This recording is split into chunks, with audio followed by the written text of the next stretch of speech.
of the hardest things we do as managers is to deal with people's poor performance and their struggles. And we often don't look at it as struggles. We just look at it as poor performance. We just look at it as this person's not meeting our expectations. We might get angry. We might get frustrated.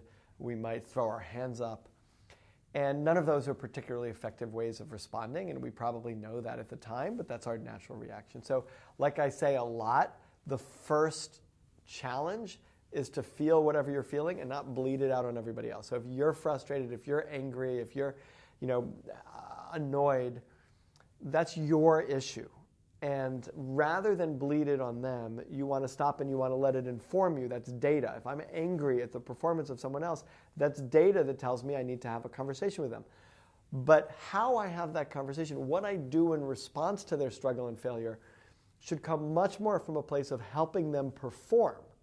Right? So often we hold someone accountable and we decrease their performance the way we hold them accountable.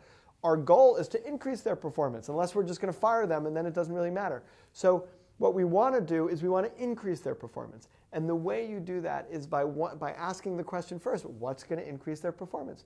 What do they most need? What does someone most need at a time of failure? Right? Do they need you yelling at them, telling them that they failed? They already know that part. Right? What they need is support. What they need is to know that you have their back. What they need is for you to give them the offer of help that they might find useful.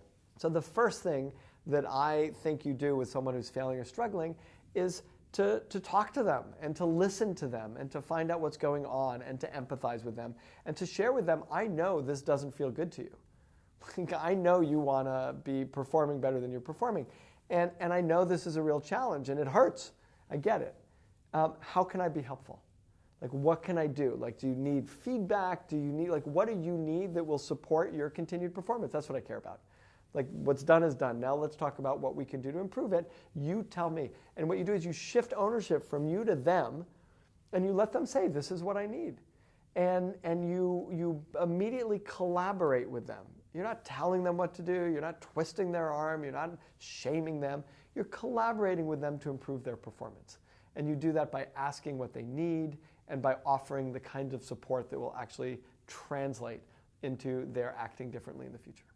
If you don't see them acting differently in the future and you've had this kind of conversation, the fact that you've had the conversation gives you legitimacy to then step off from that point of having had the conversation. In other words, you refer back to that conversation. You can say to them, look, do you remember that conversation that we had?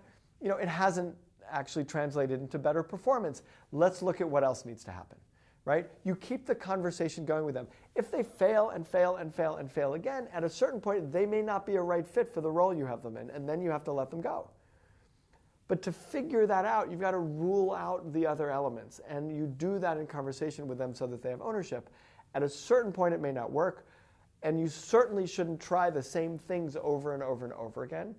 But you could be that facilitator for them, that coach for them in a sense, to help them figure out, you know, we tried those 3 things and it didn't work last time. Why would this time be different? What else might we be able to try?